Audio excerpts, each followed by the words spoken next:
to this day, I still love Pokemon, everything about it. And it's definitely, if I had to actually think of poignant pop culture moments of my life, I would argue that Pokemon is like the first thing I remember liking as a fan, as a cultural thing. And I think the question is like, what got me into it, and as a moment, like as a pop culture moment kind of thing. And like, here's the thing.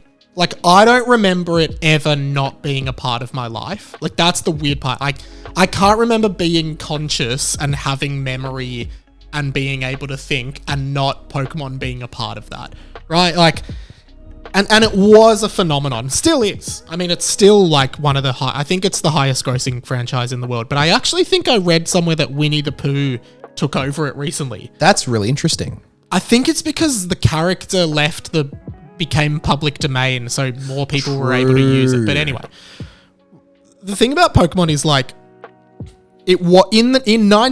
I was there when those first games came out, Red, Blue in Australia, but I was more the Gold and Silver and Crystal generation, which was Generation 2. And I think, you know, most people who are my age, particularly boys, because at that stage it was definitely more targeted at boys. The handheld console was actually called a Game Boy. Like, gaming was very marketed towards boys. It wasn't till like maybe the mid 2000s they realized that yes, girls do want to play games, and girls want the same entertainment styles as boys.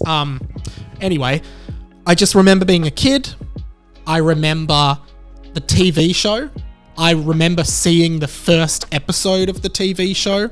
I remember everyone at school talking about it. I remember the Game Boy games. I remember having Pokemon Stadium on Nintendo 64. I remember having the official Pokemon handbook book, little sort of Pokemon novels that used to get written, stickers, the CD, like going to the cinema with my brother and my cousins to watch Pokemon the first movie. My dad took us. That was a moment the same way like Avengers Endgame was a moment. Like, we were like, oh my god, there is a Pokemon movie. I cannot believe it. And continued playing the games. Oh, and of course, the cards. I actually think Pokemon cards were like the biggest part. And I still have my original Pokemon card collection, which was a story arc on this podcast a few years ago. Oh, that's right. The listeners of this show helped me complete it. Wow. Now, I think, I don't know what it is, but like, I mean, I reckon every boy my age would have played Pokemon in some capacity. I don't know why it stuck with me so much. I think, you know, as this podcast is like, I just always was fascinated by, similar to you, Pat, like I was fascinated by stuff that I remembered. I think the internet opened this door of like, you could look up stuff that you remembered vaguely as a kid and find out like the stories behind it. Like whether it be TV shows or movies that you saw and you're like, what? Like this fever dream of a TV show that I used to watch, you look it up and now the internet allows you to like rewatch and re-explore it. But just, it was such a prominent part of pop culture. Like, and it still is. Like, kids still love Pokemon, and lots of adults like still love and play Pokemon. They're best-selling games. What was the second part of the question? So the second part was in-depth view of what got you into the original series, and well, the second part would be how you believe it's affected. Little mistake there. 90s kids and yourself. Yeah, I mean, for me, it's probably one of the most profoundly joyous things in my life. Like, I don't really play the games anymore, but every time they launch a new generation of Pokemon and make new Pokemon, I'm like, I just have to look at them and know their names and like, and watch, you know, I occasionally, if the TV show's on TV, I'll just watch an episode. Like, the fact that it's just always there and it's always, like, I think about it all the time. Like, it's just a comfort thing for me. And I think for a lot of people it is. And some of the characters, some of the Pokemon are just such iconic pop culture characters. Like, Pikachu is a pop culture icon. The same, as recognizable as Mickey Mouse. Possibly more now. And I think